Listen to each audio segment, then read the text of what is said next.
Hi guys, T20 Hindi channel पर आप सभी का स्वागत है। और आज की इस वीडियो में हम देखने वाले हैं हिंदी सुलभ भारती कक्षा 7वीं की 8वीं कविता, जिसका नाम है जीवन नहीं मरा करता है। और वह लिखी है गोपाल दास सक्सेना, जिन्हें नीरज के नाम से भी जाना जाता है। हिंदी के बहुत ही दिग्गज साहित्यकार में इनका नाम शीर्ष पर आता है। तो चलिए देखते हैं जीवन नहीं मरा करता है इस कविता द्वारा नीरज जी हमें क्या संदेश देना चाहते हैं। देखिए, जीवन नहीं मरा करता है कवि का परिचय। गोपाल दास सक्सेना जी, जिन्हें नीरज नाम से जाना जाता है, उनका जन्म 4 जनवरी 1924 पूरावली, इटावा, उत्तर प्रदेश में हुआ था। उनकी रचनाओं के नाम इस प्रकार है: बादल बरस गयो, नीरज रचनावली, नीरज की गीतिकाएँ, दर्द दिया है, ये उनकी किताबों के नाम है जिन्हें रचना कहते हैं। उनका परिचय देख लीजिए। पद्म भूषण गोपाल दास सक्सेना जी नीरज जी कवि सम्मेलनों के मंचों पर काव्यवाचक एवं विख्यात गीतकार है। प्रस्तुत कविता में कवि ने विविध उदाहरणों के माध्यम से जीवन की समस्याओं और इनकी शाश्वतता की ओर संकेत दिया है। देखते हैं कविता की पंक्तियाँ क्या कहती हैं। उसके पहले मैं आपको बता दूं, हर मनुष्य के जीवन में एक ऐसा क्षण आता है जब मनुष्य निराश होने लगता है, हताश होने लगता है, मन उदास होने लगता है। और ये सब तब होता है जब हमारी इच्छाएं पूरी नहीं होती है, हमारे मन के मुताबिक कोई काम नहीं होता है, तब हमारा लक्ष्य हमें हासिल नहीं कर पाते हैं, तब ये सब कुछ होने लगता है और मनुष्य हताश होने लगता है। तो चलिए देखते हैं काव्य की पंक्तियाँ क्या कहती हैं। देखिए, कवि कहते हैं, छिप छिप कर अश्रु बहाने वालों, मोती व्यर्थ लुटाने वालों, कुछ सपनों के मर जाने से जीवन नहीं मरा करता है। कवि यहाँ पर कहते हैं कि छिप छिप कर अश्रु बहाने वालों, मतलब रोते बैठने वालों, आपको एक बात बता दूँ कि आप मोती व्यर्थ लुटा रहे हो। मतलब रोना यानी अश्रु हमारे जो है वो कवि ने उन्हें मोती कहा है। आप मोतियों को व्यर्थ गवा रहे हो। कुछ सपनों के मर जाने से जीवन समाप्त नहीं होता है। कुछ सपने जो होते हैं हमारे, वह नहीं होने के कारण हमारा सब कुछ खत्म होता है, ऐसा नहीं है। जो सफलता है, असफलता है, यह नित्य क्रम चलता रहता है। जीवन में सुख दुख आते रहता है। दुख आने पर मनुष्य ने निराश नहीं होना चाहिए, कविता की पंक्तियों द्वारा वह कहते हैं। और छिप छिप कर अश्रु बहाना नहीं है, मोतियों को व्यर्थ लुटाना नहीं है। और वह अब कहते हैं कि सपनों के मर जाने से, कुछ सपने अगर नहीं हुए हैं तो वह जीवन पूरी तरह खत्म होता नहीं है। आपको फिर से नया अवसर मिलता है, फिर से और अच्छा अवसर ज़िंदगी देती है। उसे मुकाबला करना चाहिए। सफलता के लिए जो भी बाधाएं आए उसे पार करना चाहिए, तब जाकर सफलता मिलती है। कभी आगे कहते हैं, माला बिखर गई तो क्या है, खुद ही हल हो गई समस्या, आंसू गर नीलाम हुए तो समझो पूरी हुई तपस्या। कवि कहते हैं कि मान लीजिए आपकी जो माला है, मान लीजिए माला का उदाहरण देते हुए कवि समझाना चाहते हैं कि आपने जो काम किया है, वह काम करते करते यदि वह माला की तरह बिखर भी गया आपका काम, मान लीजिए आप किसी चीज़ की अच्छे से तैयारी कर रहे हो और किसी कारणवश या फिर आपकी तैयारी में कुछ कमी रहने के कारण वह जो बनते बनते माला जो जिस प्रकार से बन रही है, मान लीजिए, और बीच में ही वह टूट जाती है, तो ऐसा नहीं है कि फिर से वो माला नहीं बनाई जा सकती है, ऐसा बिल्कुल नहीं है। मान लीजिए एक काम में आपको असफलता मिली, पराजय मिली, हार मिली, उसके बाद भी आप दूसरे काम में या फिर उसी काम में और अच्छी तरह से करके और मजबूती से वह माला बना सकते हैं, या फिर कोई भी ध्येय जो है वो अच्छी तरह से अर्जित कर सकते हो। कभी कहते हैं, आंसू घर नीलाम हुए तो समझो हो गई पूरी समस्या।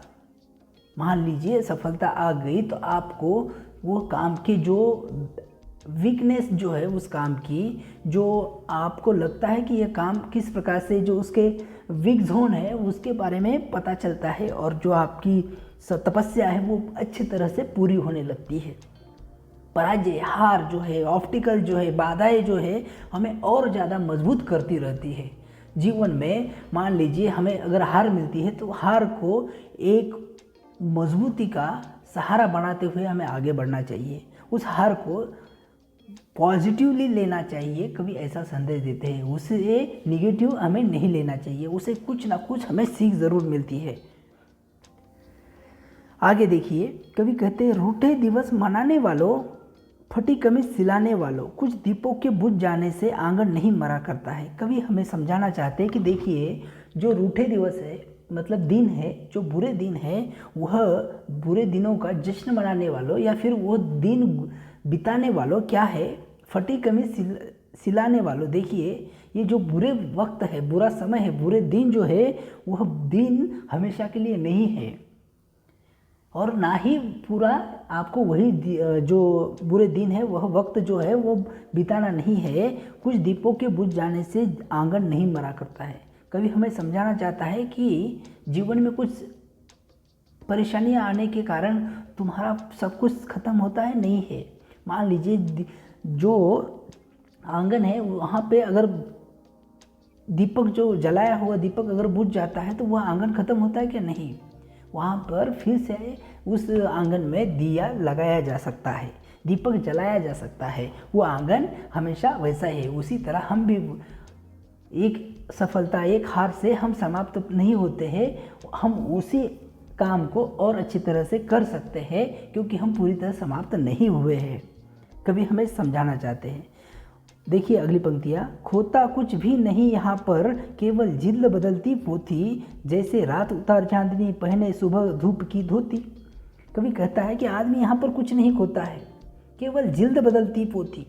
जो अवसर है वो अवसर एक गया दूसरा अवसर आता रहता है। जैसे कि मान लीजिए रात खत्म हो गई, रात में जो चांदनी है वो एकदम अच्छी तरह से चांदनी है, उसे क्या करता है सूरज आकर, धूप आकर क्या करती है, वो चांदनी को उतार कर फेंक देती है या फिर उसे बाजू करके अपना जो सवेरा है वह लोगों के लिए धारण कर लेती है। उसी तरह अपना भी है, एक हार है, उस हार में ही आपकी और बड़ी जीत छिपी हुई है। यह उदाहरण द्वारा समझाना चाहते हैं। इसीलिए तो बल्ब का जो आविष्कार है वह बहुत सारे प्रयासों के बाद निर्माण हुआ है। इसका मतलब यह नहीं कि जितने हजार बार उन्होंने प्रयोग किया तो वह जो प्रयोग किए थे वो फेल हो गए, वो प्रयोग कुछ काम के नहीं, उनसे कुछ ना कुछ सीख मिली थी, तब जाकर बल्ब का आविष्कार हुआ है। हर चीज़ का ऐसा ही है, जो प्रयास है आपके वो व्यर्थ जाते हैं क्या? नहीं, उसमें से हमें कुछ ना कुछ सीख मिलती है।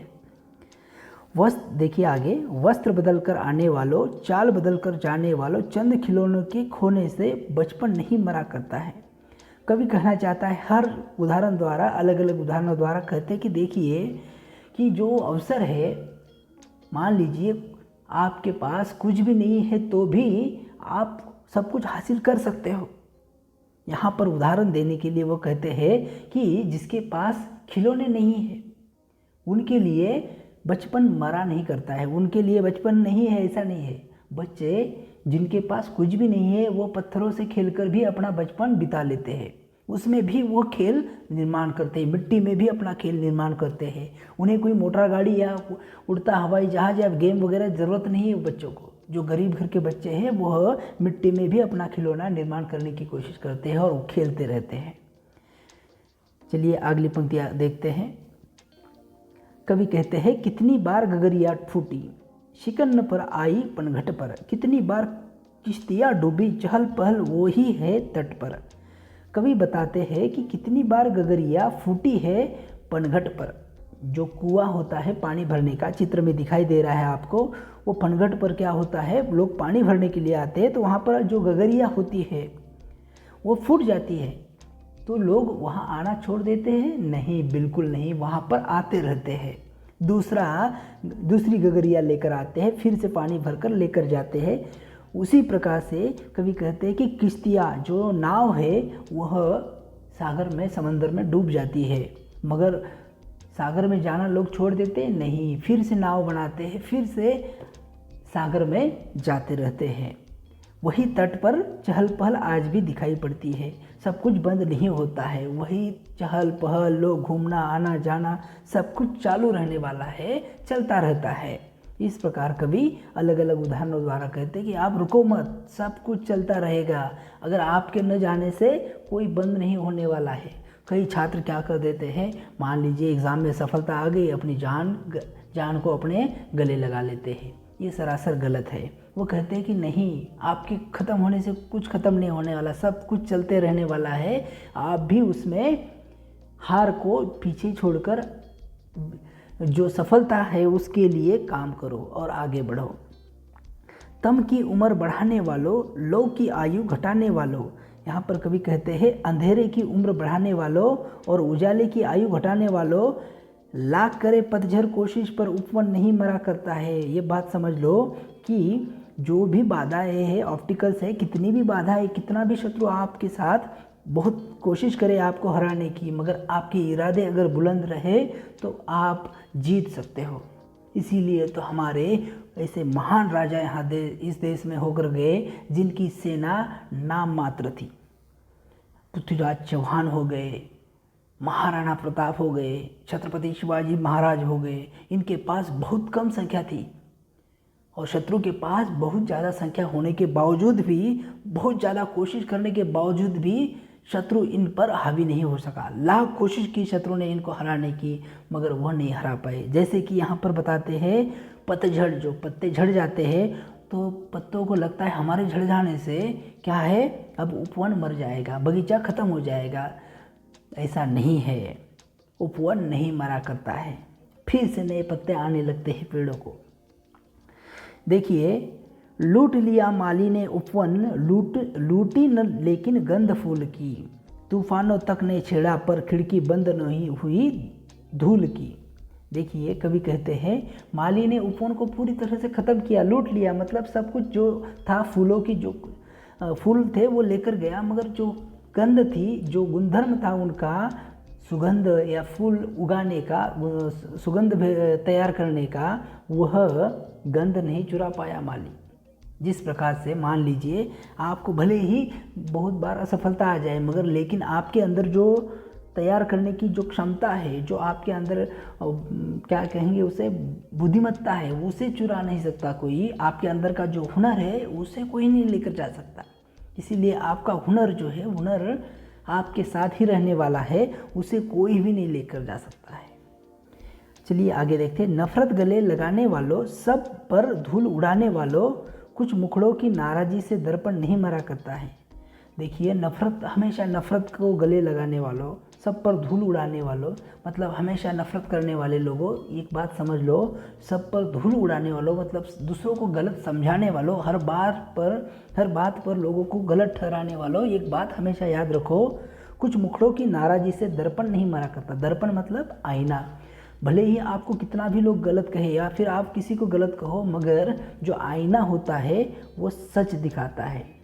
आईना क्या होता है, हमें अपना वास्तव दिखाता है। जो कुछ आप हो वह आपके सामने दिखाने का काम आईना करता है। दूसरों की बात पर मत जाओ। मुखड़ों की नाराज़ी से दर्पण नहीं मरा करता है। इसीलिए ये बात याद रखो कि दर्पण सच दिखाता है। इस प्रकार से कवि हमें अलग अलग उदाहरणों द्वारा यही संदेश देना चाहते हैं कि क्या समस्याएं जीवन में आती रहती है, उस समस्याओं का सामना करना सीखो, और कुछ समस्याएं अधिक प्रभावी रही या फिर उसमें आपको हार भी मिली तो उसे संपूर्ण जीवन खत्म नहीं होता है, फिर से नए सिरे से आप शुरुआत करके जीवन में सफलता अर्जित कर सकते हो। इस प्रकार से कविता द्वारा कवि हमें आगे बढ़ने के लिए प्रेरणा देते हैं। यदि आपको ये वीडियो अच्छा लगा, आपको ये कविता का भावार्थ अच्छा लगा, तो आप इसे लाइक कीजिए, दोस्तों के साथ शेयर कीजिए, और जी हाँ, आप इस चैनल पर नए हो तो सब्सक्राइब ज़रूर कीजिए, क्योंकि इस चैनल पर हमने कक्षा 7वीं का हिंदी विषय का संपूर्ण सिलेबस कवर किया है। तो मिलते हैं अगले वीडियो में, तब तक के लिए धन्यवाद। जय हिंद।